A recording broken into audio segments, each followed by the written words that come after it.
आज का सत्संग ध्यान पूर्वक पूरा जरूर सुने। घर में सुख शांति समृद्धि के लिए ये खास बातें जरूर ध्यान रखें। आप सभी लोग जो अपने घरों में दीपक जलते हैं, उसकी बाती का पूरा जल जाना या बच जाना क्या संकेत देता है? आपके पूजा, घर, मंदिर और खास अवसरों पर जैसे कि दीपावली, व्रत और अन्य धार्मिक अनुष्ठानों में दीपक जलाने से जुड़ी है।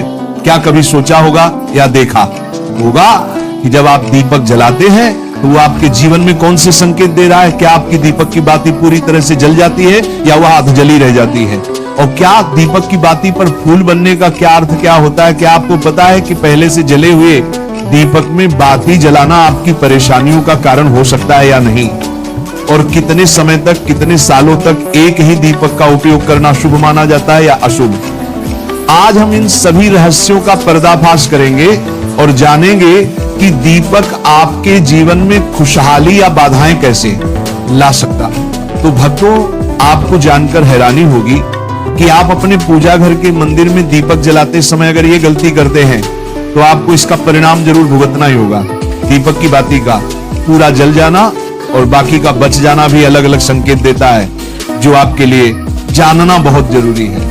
जब हम पूजा करते हैं तो हमारा दीपक कभी कभी अचानक से बुझ जाता है और कभी कभी ऐसा होता है कि हमारी पूजा होने के बाद हम उस दीपक को भगवान के सामने जलता छोड़ देते हैं, लेकिन कुछ समय के बाद में दीपक खुद बखुदा जली बाती और घी बचा रह जाता है। और कभी कभी तो हमारे दीपक की बाती पूरी जल जाती है और उसमें फूल भी बन जाता है। तो इनके अलग अलग नकारात्मक और सकारात्मक परिणाम होते हैं। तो सबसे पहले ये जानते हैं कि अगर हमारे दीपक में फूल बन रहा है तो इसका क्या मतलब होगा।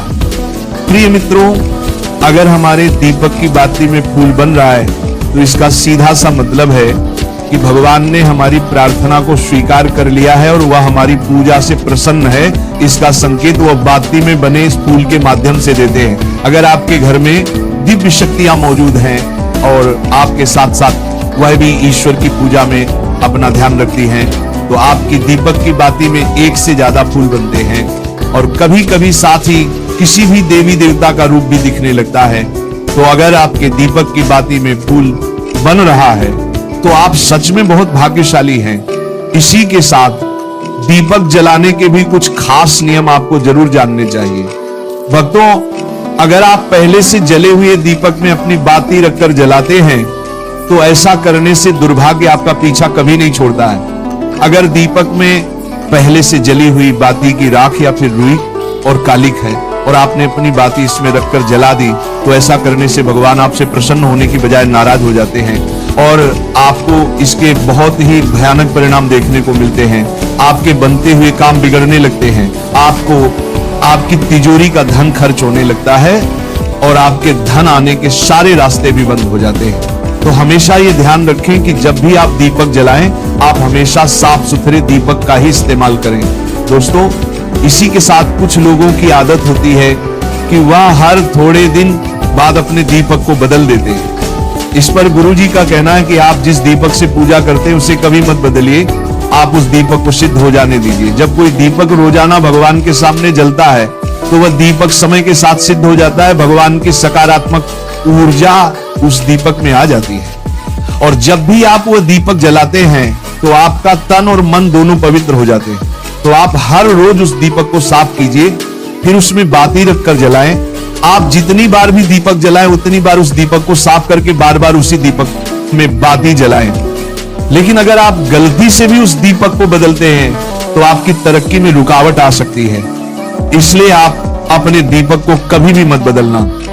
10 साल 20 साल तक आप उसी दीपक में लगातार बाती जलाएं, इससे आपका दीपक सिद्ध हो जाएगा और आप इसका चमत्कार अपने घर में भी देख सकते हैं। अगर आपके घर में कोई भी रोगी हो, बीमार हो या किसी का बुखार नहीं जा रहा हो तो आप इस दीपक को थोड़ी देर के लिए किसी बर्तन में डालिए और अब उस रोगी को ये पानी पिला दीजिए। 10 से 15 मिनट के भीतर उसका बुखार उतर जाएगा। वहीं अगर आपके घर में किसी को नजर लगी हो या फिर आपके व्यापार में किसी की नजर लगी हो, आपका धंधा अच्छे से नहीं चल रहा हो, तो भी आप इस दीपक को तांबे के बर्तन में पानी भरकर उसमें डाल दीजिए और रात भर के लिए छोड़ दीजिए। अगले दिन सुबह पानी का छिड़काव अपने घर में और अपनी दुकान पर करिए।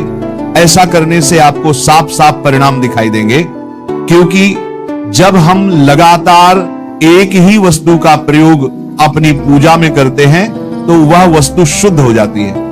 भगवान की जो ऊर्जा होती है वह उस वस्तु में समा जाती है। तो कभी भी अपने मंदिर के दीपक को बदलने की गलती ना करें। दोस्तों, अगर आपके मंदिर का दीपक टूट जाता है या फिर खराब हो जाता है या खंड हो जाता है, तभी आप उस दीपक को बदल सकते हैं। लेकिन फिर भी आप उस दीपक को ना फेंक, बल्कि इसे अपने घर में संभाल कर रखें, क्योंकि ये भगवान की सकारात्मक ऊर्जा का भंडार होता है। वहीं अब आपको ये भी बता देते हैं कि अगर आपके दीपक की बाती पूरी नहीं जलती है और आपके दीपक में घी बच जाता है तो इसका क्या परिणाम होता है। सबसे पहले ये देखिए कि अगर आप किसी भी पेड़ पौधे की पूजा कर रहे हैं और पूजा में जलाया हुआ दीपक पूरा नहीं जलता या फिर उसमें घी बच जाता है, तो इससे आपके घर में बीमारियां घर बना लेती हैं और ये बीमारी कभी भी आपका पीछा नहीं छोड़ेगी। तो जब भी आप किसी भी पेड़ पौधे या मंदिर के बाहर किसी भी स्थान पर पूजा करें तो यह ध्यान रखें कि उसकी बाती पूरी जले और उसमें घी बचा हुआ ना हो, क्योंकि ये आपकी अच्छी सेहत के लिए बहुत ही अच्छा प्रभाव देगा। वहीं अगर आपके घर के मंदिर में दीपक की बाती पूरी नहीं जलती और पूजा करते समय दीपक बार बार बुझ जाता है, तो जरूर आपके घर में नकारात्मक ऊर्जा का वास है और ये आपकी पूजा में विघ्न डालने का काम करती है। दोस्तों, हमारे घर में अगर कोई बुरी शक्ति होती है या फिर कोई ऐसी ऊर्जा होती है जो ये नहीं चाहती कि आपके घर में भगवान की कृपा हो और सकारात्मक ऊर्जा हो, तो ये आपकी पूजा सफल नहीं होने देती, क्योंकि भक्तों एक वातावरण में एक ही तरह की ऊर्जा रह सकती है, या तो सकारात्मक या नकारात्मक। जो बुरी शक्तियां होती हैं वह ये कभी भी नहीं चाहती कि आपके घर में देवी देवताओं की कृपा हो। अगर आपके घर में भगवान ने अपनी कृपा की तो उन बुरी शक्तियों और ऊर्जा का प्रभाव खत्म हो जाएगा। इसलिए ये शक्तियां चाहती हैं कि आपकी पूजा में रुकावटें आए। इन्हीं के प्रभाव से हमारा दीपक बार बार बुझ जाता है या फिर दीपक की बातें पूरी नहीं जलती। इस सब से बचने के लिए आपको सच्चे मन से भगवान का स्मरण करना चाहिए। जब भी आप दीपक जलाएं, भगवान से प्रार्थना करें कि आपके आसपास जितनी भी नकारात्मक ऊर्जा हो वो आपसे दूर रहे और भगवान की कृपा आप पर बनी रहे। ऐसी शक्तियों से बचने के लिए जब भी आप दीपक जलाएं, गंगा जल से एक गोल घेरा बना लें और उस घेरे में दीपक को रखें, क्योंकि दोस्तों गंगा जल को बहुत ही पवित्र माना गया है और महादेव का वरदान भी गंगा जल को प्राप्त है। गंगा जल में सबसे पहले तो कोई भी बुरी शक्ति प्रवेश नहीं कर सकती, इसलिए गंगा जल कभी खराब नहीं होता और हर तरह की ऊर्जा को सकारात्मक ऊर्जा में बदल देता है। अगर आप गंगा जल से बने गोल घेरे में दीपक को रखेंगे तो ये आपकी पूजा में किसी भी शक्ति को बाधा नहीं बनने देगा और कोई भी नकारात्मक शक्ति आपके दीपक को बुझा नहीं पाएगी। आप निर्विघ्न अपनी पूजा संपन्न कर पाएंगे और देवी शक्तियां भी आपके जीवन में अपनी कृपा और आशीर्वाद बनाए रखेंगी।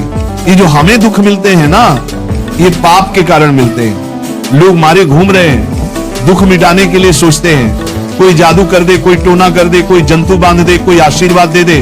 अरे काहे को पागल हो? यदि तुम अच्छे आचरण करते हो, भगवान नाम जप करते हो, सधर्म से चलते हो, तो तुम्हें किसी से आशीर्वाद मांगने की जरूरत नहीं। बात मान लीजिए, प्रार्थना मान लीजिए।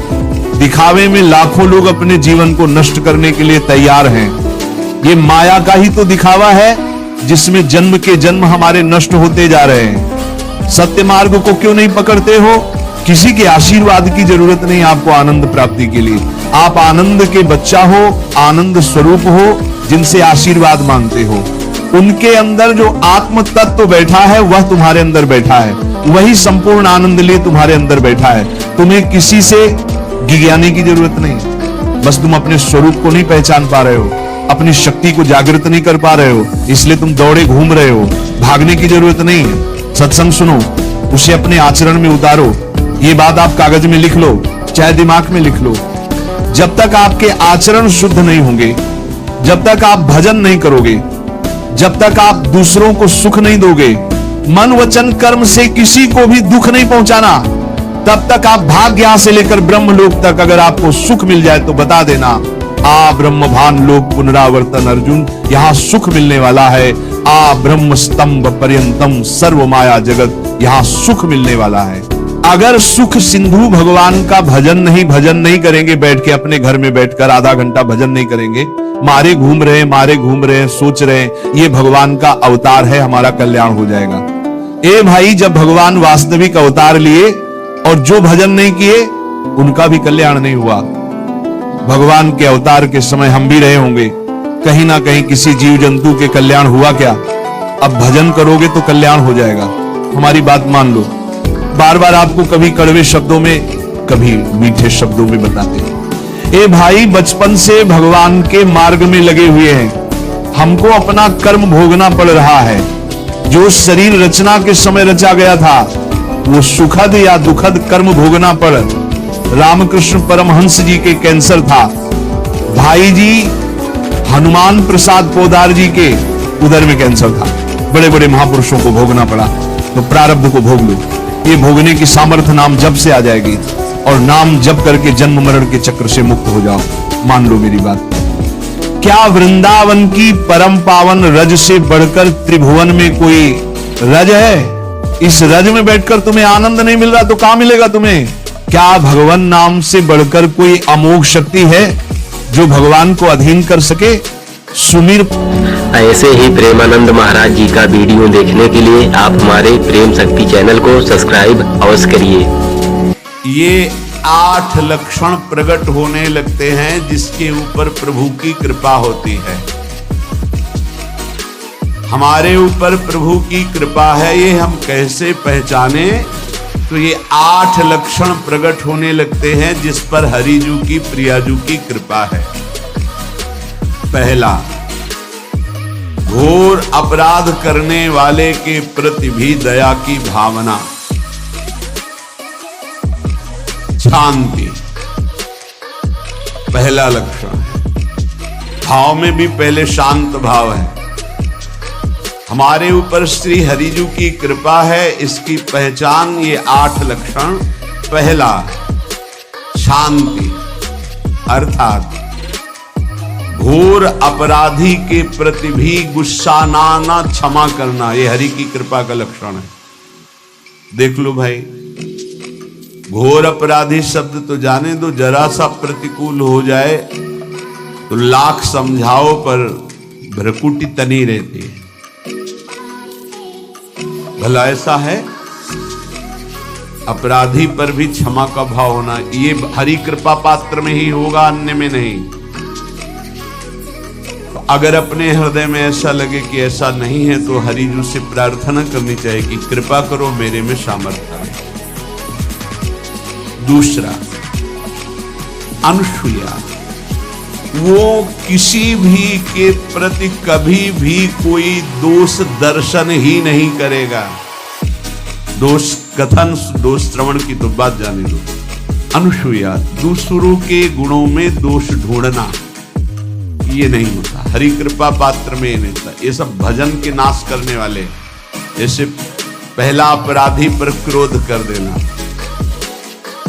माया ने भेजा इसीलिए था कि तुम्हारे साथ व्यवहार ऐसा करे कि तुम क्रोध करो। क्रोध करोगे तुम्हारी ऊर्जा शक्ति नष्ट हो जाएगी, अध्यात्म में जो चलने की थी।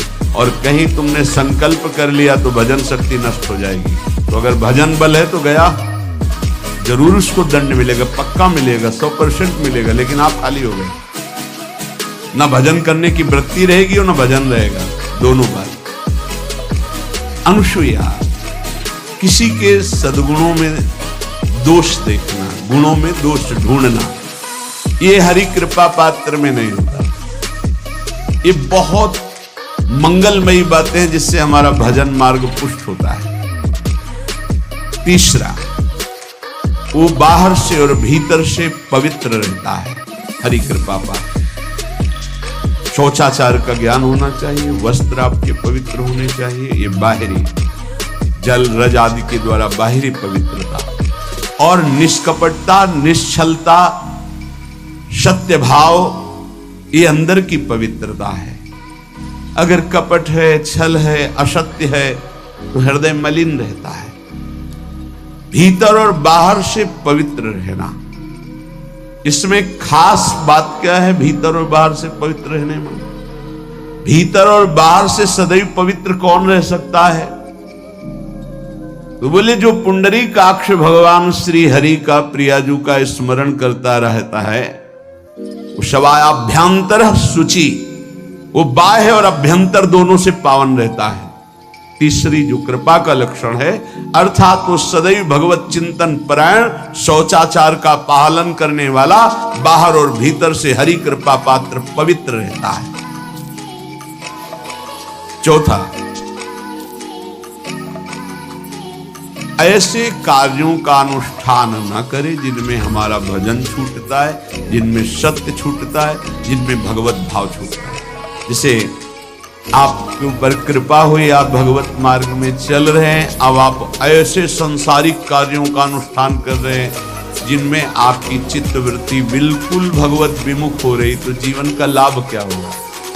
लाभ तो है भगवत स्मरण से ही। कल एक ने प्रश्न किया कि मैं खाता तो नहीं लेकिन मांस के दुकान में मांस बेचता हूं, होटल आता, क्या उचित है? ये उचित कैसे हो सकता है? तुम और भी तो व्यापार कर सकते हो। जरूरी है धर्म का पालन करने की इच्छा करते हो, धर्माचरण करते हो, ऐसा नहीं।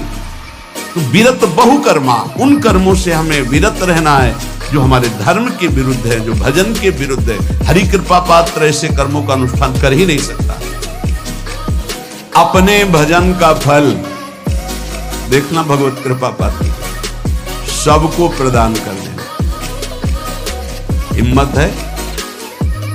अपने भजन, इतनी मेहनत से किया हुआ भजन, भजन होने के बाद हे प्रभु इस भजन का फल हो, सर्वे भवन्तु सुखिना सर्वे सन्तु निरामयः। यहां तो कहते महाराज एक माला रोज आपके लिए करता हूं कि आपकी बीमारी ठीक रहे, तो शेष किसके लिए करते हो प्रभु? शेष क्या? अगर इष्ट और गुरु के लिए तुम्हारा है कि एक माला करते तो फिर इतनी माला करते तो हमें क्या होगा? सब आपको दे देंगे तो हमें क्या होगा? तभी भजन का रहस्य ले जाना। छठवां, अपने भजन से अपने लिए कुछ भी ना चाहना, और दूसरों की तो बात जाने दो, दूसरों से कुछ ना चाहना ये तो ठीक है, अपने भजन से अपने लिए कुछ ना चाहना है हिम्मत। देखो ये हरि कृपा पात्र में हिम्मत होती। अपना भजन अपने प्रयोग में ना लाना, इसका भी आंतरिक रहस्य। अपने प्रयोग में आप शरीर को लेकर के बोलेंगे, अगर स्वरूप को लेकर तो प्रयोग की कोई वहां जरूरत ही नहीं, स्वरूप पूर्ण काम है, वहां कोई अभाव नहीं। जब आप कोई भाव अपने लिए करेंगे तो देह भाव होगा, देह भाव से किसी विषय की मांग होगी।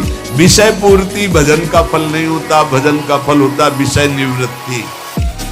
बहुत जोर की बात है, कैसे समझते? अपने भजन का भी फल अपने लिए नहीं, दूसरों से कुछ चाह रखना तो बात ही जाने दो, भजन से भी कोई अन्य सुख की चाह नहीं हुई। क्या चाहिए? भजन ही बनता रहे, भजन का फल भजन बनता रहे, खूब निरंतर जप करते रहे। सातवां, किसी भी मान सम्मान कीर्ति पद प्रतिष्ठा के मिलने पर हृदय का असंतुष्ट हो जाना, यह हरि कृपा पात्र का लक्षण होता है। प्रणाम नमस्कार जय हो हृदय में असंतुष्ट हो जाना, कोई किंचन मात्र अभिमान न उदय हो जाए। प्रभु बचाओ, ये माया की चकाचौंध से बचा लो नाथ। कौन सा अपराध बन गया कि आपकी जय की जगह यहां हमको ऐसा सुनना पड़े। मान प्रतिष्ठा कीर्ति जिसके लिए बड़े बड़े लालायित रहते, हरि कृपा पात्र को विष की तरह चुभती है। और आठवां, किसी भी प्राणी समुदाय से संबंध ना रखते हुए सब पर दया की भावना, सब पर कृपा की भावना, सब पर करुणा मैत्री पर किसी से ममता नहीं। ये सूत्र बहुत व्यवहार में प्रयोग करने योग्य है। सबसे करुणा और मैत्री पर किसी से ममता नहीं। करुणा तो करी भरत जी ने, मैत्री भी की मृग से, पर ममता रहित नहीं रहे। ममता कर ली तो अगला जन्म हिरण का हो गया। ममता नहीं रखी। निर्ममो निरहंकारा। करुणा मैत्री तो करनी है, जैसे इसमें आदेश है, गीता में जी आदेश है, अद्वेष्टा सर्वभूतानां मैत्रः करुणैव च, पर निर्ममो निरहंकारा, ये साधक की चतुरता है। प्राणी मात्र पर दया, कृपा, करुणा, मैत्री, पर ममता नहीं। ममता किसी से, और यहां करुणा मैत्री ये तो गायब हो गई, केवल ममता रह गई है। अपने शरीर से ममता, शरीर संबंधियों से ममता, विषय भोगों से ममता, यही जहर है। संबंध में ये ममता ही जहर है, विचारों में अहंकार जहर है, कर्मों में ये आसक्ति जहर है। इसी जहर को मिटा दे तो जीवन मुक्त महापुरुष कर्म करते हुए, विषय सेवन करते हुए, वार्ता करते हुए, विचार करते हुए, बिल्कुल जहर रहित उसका जीवन हो गया। तो ये 8 बातें हरि कृपा पात्र में होती हैं, इनको बार बार सुनना, हृदय में धारण करना।